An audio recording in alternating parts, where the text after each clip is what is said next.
किसी घर में एक अजीबोगरीब नागिन रहती थी जो रोजाना सोने का अंडा दिया करती थी। घर का मालिक मुफ्त की दौलत मिलने पर बहुत खुश था।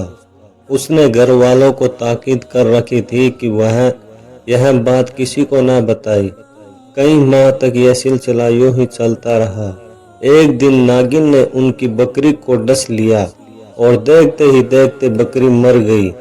घर वालों को बड़ा गुस्सा आया और वह नागिन को ढूंढने लगे ताकि उसे मार सके, मगर उस शख्स ने यह कहकर उन्हें ठंडा कर दिया कि हमें नागिन से मिलने वाला सोने का अंडा बकरी की कीमत से कहीं ज्यादा महंगा है, लिहाजा परेशान होने की जरूरत नहीं। कुछ अरसे बाद नागिन ने उनके पालतू गधे को डस लिया और वह भी फौरन मर गया। वह लालची शख्स घबराया, मगर थोड़ी देर में दोबारा लालच के नशे में आ गया और कहने लगा, इसने आज हमारा दूसरा जानवर मार डाला।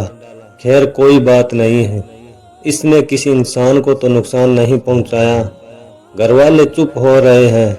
इसके बाद 2 साल तक नागिन ने किसी को न डसा।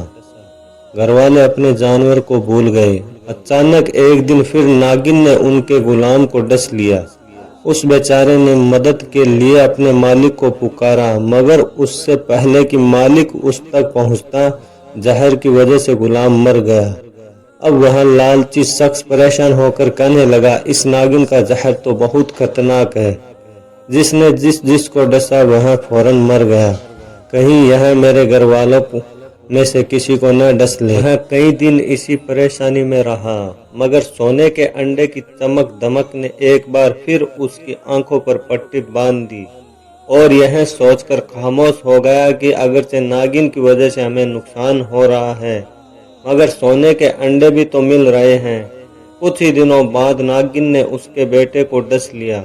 फौरन डॉक्टर को बुलाया गया, लेकिन वह भी कुछ न कर सका और उसके बेटे ने तड़प तड़प कर जान दे दी। जवान बेटे की मौत मियाँ बीवी पर बिजली बनकर गिरी और वह शख्स गुस्से में आकर कहने लगा, अब मैं इस नागिन को जिंदा नहीं छोड़ूंगा, मगर वह उनके हाथ न आई। जब काफी अरसा गुजर गया तो सोने का अंडा न मिलने की वजह से उसकी लालची तबीयत में बेचैनी होने लगी। चुनाचे दोनों मियाँ बीवी नागिन के बिल के पास आए, वहां की सफाई की और धुनी देखकर खुशबू महकाई, गोया नागिन को सुलह का पैगाम दिया।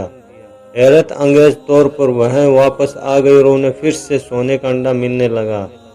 मालो दौलत की हिर्स ने उन्हें अंधा कर दिया और वह अपने बेटे और गुलाम की मौत को भूल गए। एक दिन नागिन ने उसकी जोजा को सोते में डस लिया। थोड़ी देर में उसने भी दम तोड़ दिया। अब वह लालची शख्स अकेला रह गया तो उसने नागिन वाली बात अपने भाइयों और दोस्तों को बताई। सब ने मशवरा दिया, तुमने बहुत बड़ी गलती की, अब भी वक्त है, संभल जाओ और जितनी जल्दी हो सके उस खतरनाक नागिन को मार डालो। अपने घर आकर वह शख्स नागिन को मारने के लिए मौका ताक कर बैठ गया। अचानक उस नागिन के बिल के करीब एक कीमती मोती नजर आया, जिसे देखकर उसकी लालची तबीयत खुश हो गई। दौलत की हवस ने उसे सब कुछ भुला दिया।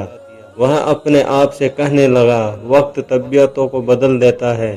हो सकता है उस नागिन की तबीयत भी बदल गई हो कि जिस तरह यह सोने के अंडों के बजाय अब मोती देने लगी है, इसी तरह उसका जहर भी खत्म हो गया हो।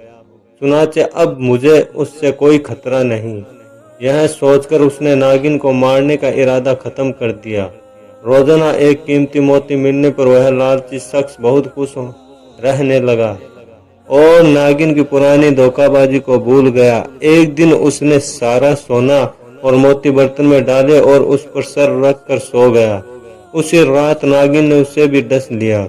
जब उसकी चीखें बुलंद हुई तो आसपास के लोग वहां पहुंच गए और उससे कहने लगे, तुमने उसे मारने में सुस्ती की और लालच में आकर अपनी जान दांव पर लगा दी। लालची शख्स शर्म के मारे कुछ न बोल सका।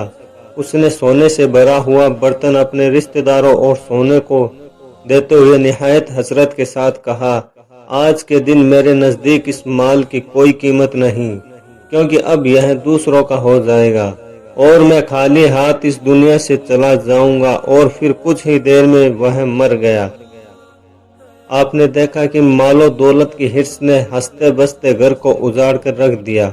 हरीश की निगाह महदूद होती है, जो सिर्फ वक्ती फायदा देखती है, जिसकी वजह से वह दुरुस्त फैसले करने में नाकाम रहता है। जैसा कि इस हिकायत में लालची शख्स को दौलत के नशे ने ऐसा मदहोश कर दिया कि बेटा और जोजा की मौत भी उसे होश में न ला सकी और बिल आखिर वह खुद भी मौत के मुंह में जा पहुंचा।